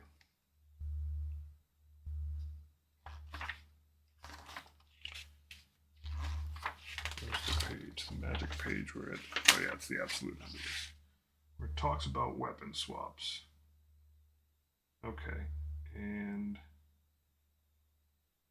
these underneath guns don't swap with anything. 3.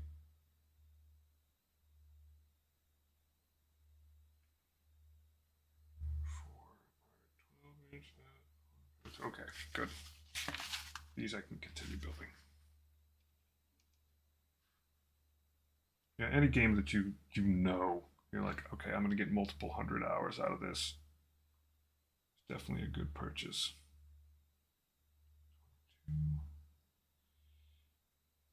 Right, so the way we're gonna glue this is just in the back. That's crazy. All right. Wants me to do this without messing with that part. You are nuts. What a design.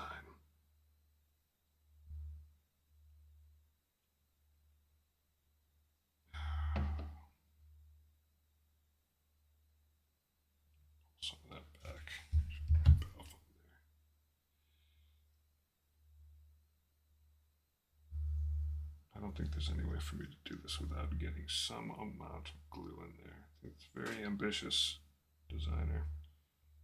All right, but I've got it and it's pinched.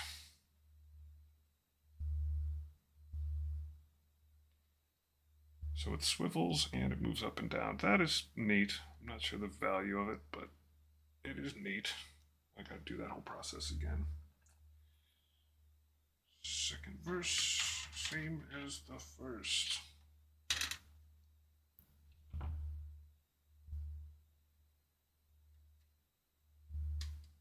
It's a really good time to be into RPGs right now. Genuinely good time.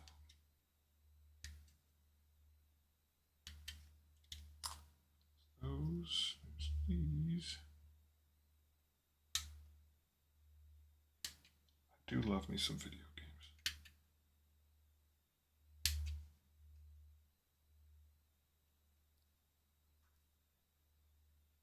We are getting there, folks. There's still quite a ways to go, but we are getting there.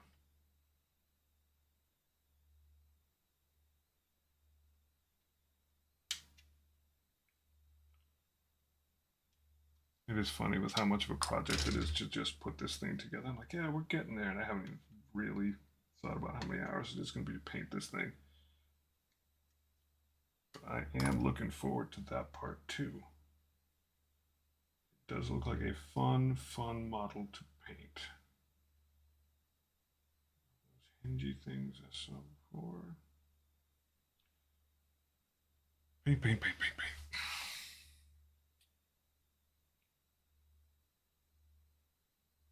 Going blind, staring at this thing for the parts. I know I found them last time. The same sprue. What are your numbers? 826 and 24. I think they're right next to each other, hiding.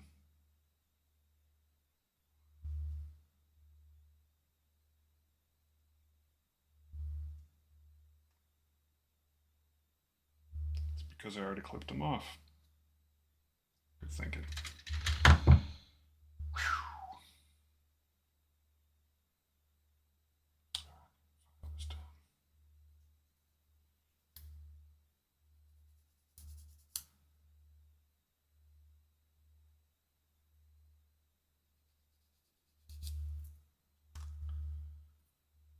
File away, file away.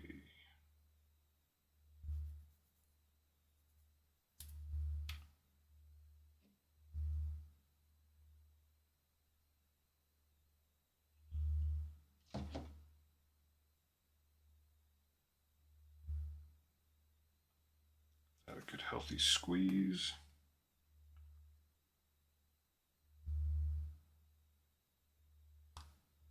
Do this at the same time.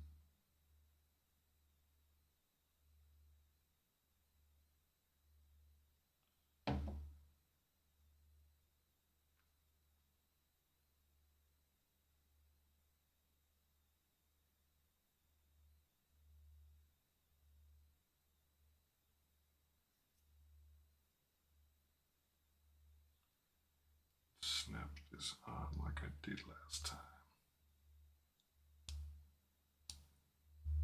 And it does work. Nicely done.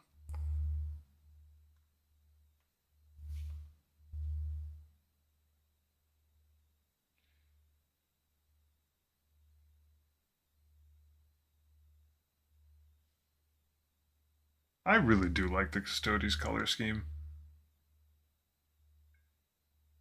As much as the stuff I've been painting has been all like grimy, sloppy, I like them in the books too. They've got a lot more depth than one might imagine when you dig into them, when you give them enough pages, even though they're like kind of jerks to people, to normal people. I played a decent amount of Destiny. Destiny was good. I am not good at shooting things with a controller. Just not. I'm of that era where I'm just too much of a PC dude. But I don't care if I'm any good. So I got that going for me. Oh, did I do those upside down? Did I do it right? No, I did it right. Sorry, I had to go back and check. There's a possibility that I had this thing flipped the wrong way, but I don't. Destiny's a good game. I enjoyed it because I was playing with my roommates that I had at the time. And everybody would be just sort of hiding in their own room. We'd all get together and shoot stuff, which is a pretty classic pastime. All right, this comes together. Right. Nice and gentle on this guy.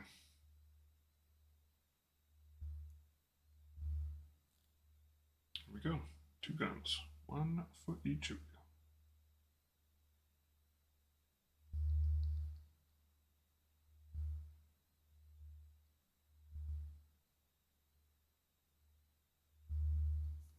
I don't think it's going to keep that swivel, so I better do this kind of straight.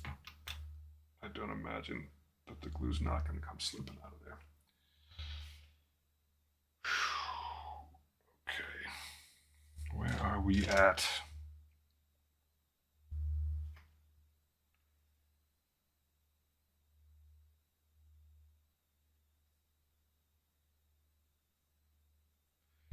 Yeah, it's funny. I played the daylights out of GoldenEye. But that wasn't like, it was competitive against, me and my friends. But then in terms of like really getting in there and playing with a lot of people, I just never got good with the controller. Just never did. And I think part of it was that I was kind of early Halo years. I was without a console. I just had my PC and I was just grinding away on that. It's funny, my first experience with Halo, which I think was Halo 1, might have been 2. I was actually visiting my sister, and she just had that in a console lying around because she had a lot of space in the place she was living. I loved it, but I just didn't play a lot of it at the time. But that, like, I don't consider myself part of the Halo generation. Great game series, but I was absolutely grinding school and stuff like that, and just huddling up with my PC when I wasn't in class. All right, so this thing goes like this. It gets a C1.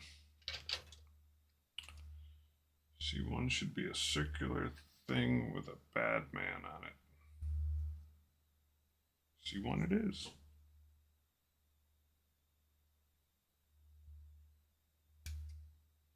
It's funny because when I went back to school to learn to make video games, everyone that I knew there was very good with a controller. And I got lit up. I got consistently and constantly schooled. There you go. Put this little death's head on here.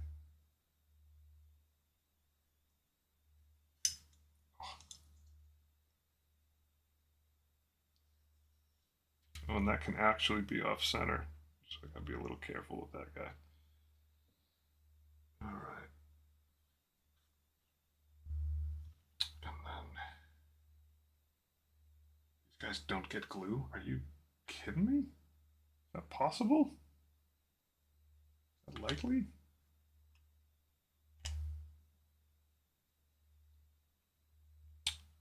Or do they get nubbins on the top.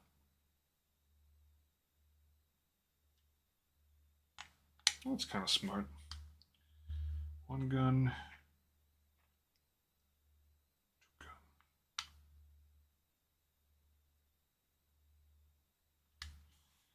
Pretty neat. A16 times 2. That's easy to find.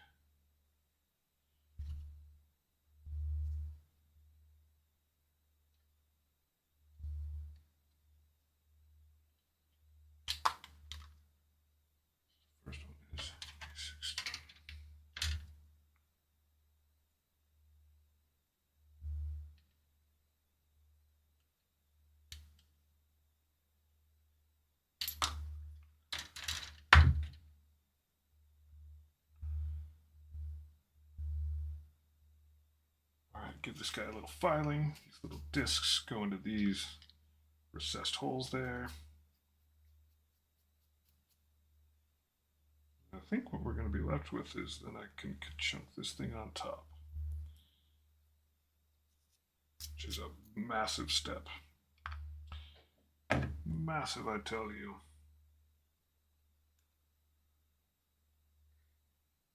There's one.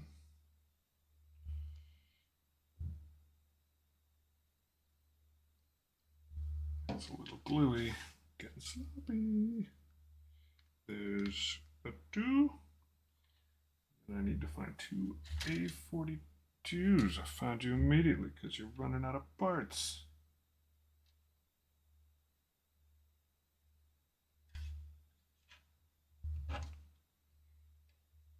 Snippy, snippy. This guy's challenged to snip out of here. I might actually have to. Yeah. Don't defy me. Piece of plastic. There we go. Okay, so these pieces. Hey, take it easy, Lizard. Thanks for stopping by. I'm swiftly running out of gas myself. I'm just going to get these caps on. Great talking with you. Another one. I think this will be sort of my last stroke here. Get these caps on. I'll be primed for the next session. Alrighty. So these guys are what secure the guns in. A little dab on each one.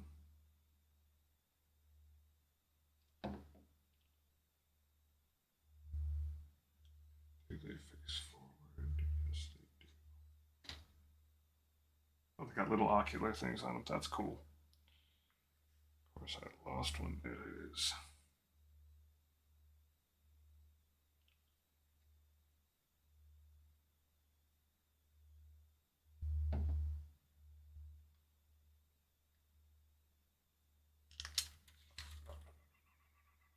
Get back here, buddy. You gonna stick. What you gonna do?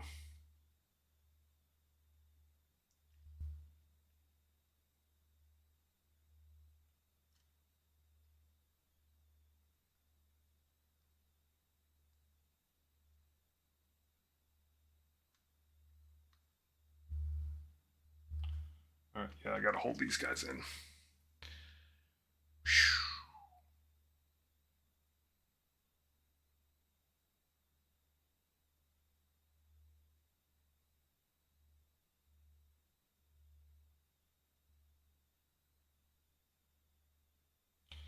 Alright, I do think this is the point at which I technically have to pause what I'm doing. Because as this comes together, you can sort of see here, this thing's going to go on top. But this is the point at which all of that head goodness needs to come together. It gets the hood that comes over it. And I need to not go crazy at that point. I don't think I can safely put the top on and do this after, unless it's just this head hanging there. I don't think I'm going to do that. I'm going to let this chill. But I mean, for all intents and purposes, we got a top and a bottom, folks. We are rolling. Let me break this thing right now because I'm such a dummy. I mean, it's looking like a pretty rad robot. So I'm going to leave these apart. Put the cap back on my glue. I'm going to thank y'all very much for hanging out. And perhaps next time we find ourselves in Magnet City.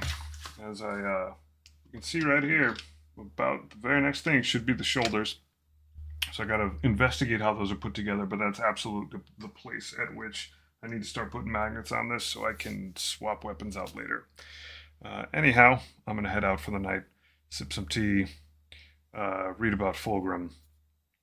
And that'll be that. Thanks a bunch for stopping by, and I'll see you next time.